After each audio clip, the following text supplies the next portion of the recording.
Hello and welcome to this review of the anime Science Fell in Love, So I Tried to Prove It. This is an adaptation of a manga by the same name. It follows the relationship between two computer scientists and provides a very rough overview of topics related to computer science. In fact, one of these recently inspired one of our videos. At the same time, it does satirize and undermine some of the more typical tropes associated with science. In fact, if anything, we would say that Science Fell in Love is very similar to Cells at Work in both format and educational function. Unlike Cells at Work, which is more action-oriented, this is a romantic comedy. While the anime was first aired between January and March 2020, which makes this review somewhat old, there is a second season announced to air in 2022. The general and broad summary of the premise behind it is, Science Fell in Love follows a group of students at Saitama University in an information science lab. One of the graduate students, Ayame Himuro, confesses her feelings to the other graduate student present at the time, Shinya Yukimura. Yukimura responds to this by claiming that she could not claim she loved him without being able to prove it, and that as such she had to do so empirically. This is the fundamental basis for everything that follows. As an anime, the style is relatively normal for the period and theme. There's nothing unique. Unlike, say, Ruby, which has an art style that we're not particularly fond of, this appeals to us. At the same time, there is nothing that also stands out, so it is, as far as most things go, middle of the road. We then have the writing. Writing for us is somewhat of a big problem. It has good pace and content most of the time, but it falls into a common trap. The trap is demonstrated by the characters. As with shows like The Big Bang Theory, it uses a normal character to act as our window into a semi-dysfunctional group of people who are more or less entirely separated from normal society and reality by virtue of their quirkiness. We then see the weird people try to become normal, or at least more normal, by growing and changing. In Big Bang Theory, this is epitomized by Sheldon Cooper, and in Science Fell in Love, by Yukimura and Himuro. There is also the constant kekakodori, or writer's conveniences. Most of these allow the writer to include details on topics related to computer science. This can be handy as a very crude primer on various topics. This matter also applies to a lot of character development and backstory that is seen, where suddenly events conveniently line up for something to be revealed. Again, it's not a very delicate backstory or delicate approach to storytelling overall, but for what is a very short season, they do condense a lot of information into it. The problem on our part is the crude and superficial nature of many explanations of technical subjects. That could be in part a result of trying to satirize depictions of science types, and this is further reinforced by each character being a very prototypical scientist of one kind or another. By doing that, along with everything else, the way these primers are given somewhat reinforces the point that not only are they trying to provide the information and some content and technical information, but they're also making clear that this is a very niche thing that these people have to do, and by doing so, they're odd. We do enjoy the chemistry between the lead characters, and this is accelerated by the very analytical approach to their relationship.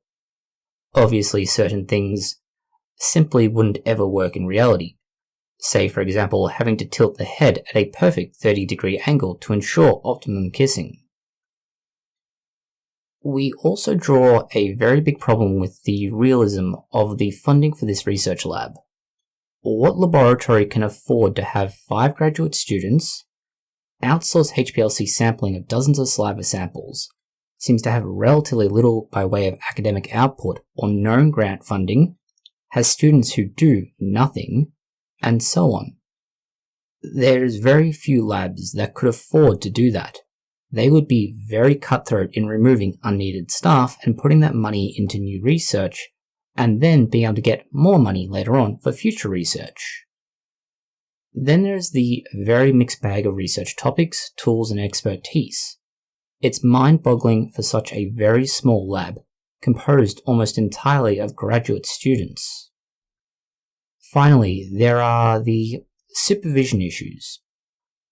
A supervisor who lets their students hang for months or years is not doing their job. They should either be taking the whip to them to ensure they're doing their work, providing them support if they're a different kind of supervisor to coax them into research, or pushing them hard to do something.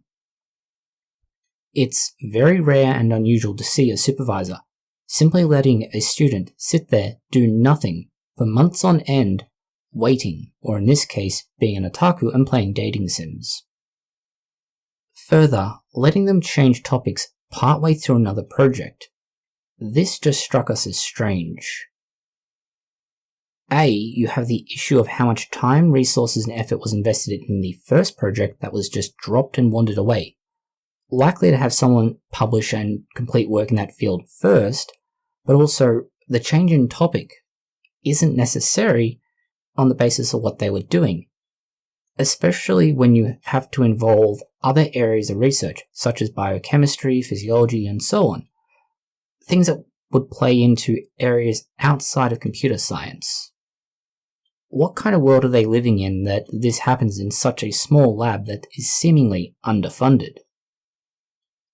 Our final pet peeve is Rikikuma. This is the mascot character, a bear-like figure who shows up all the time to explain things and give narration. The character is somewhat difficult to deal with, especially if you're looking at it as what it's intended as, a satirization of scientists in general. There's also the fact that it's relatively upbeat and pleasant. Not exactly our preference. The final oddity that we find rather jarring is the insistence on the two lead characters to constantly wear laboratory coats. More so than anything outside of the laboratory. There's no need for it, and most institutions would actually not allow you to take your lab coat away, except to have it cleaned, and they generally outsource that very specifically.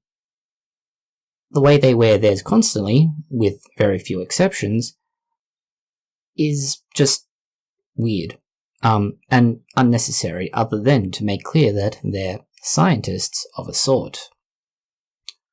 Overall, this is fun to watch, but unlike Cells at Work, its value is significantly lower on an educational level, but it is also much more technical in what it focuses on. This may spark interest in an entirely different field or topic. The quirky cast is entirely outlandish, and the settings take aim at everything and everyone eventually. At the same time, it does not focus on anything too heavily that will, by doing so, alienate non-science type viewers, so it is relatively accessible. Overall, it's entertaining, but depending on your pre-existing training and knowledge, you may be annoyed by some of the things that show up. As long as you take it in a light-hearted and entertaining manner, it should be fine, and you would enjoy it. Thank you for watching this video. If you have found it interesting, consider liking, sharing, and subscribing. Please post any comments, questions, or suggestions that you have below.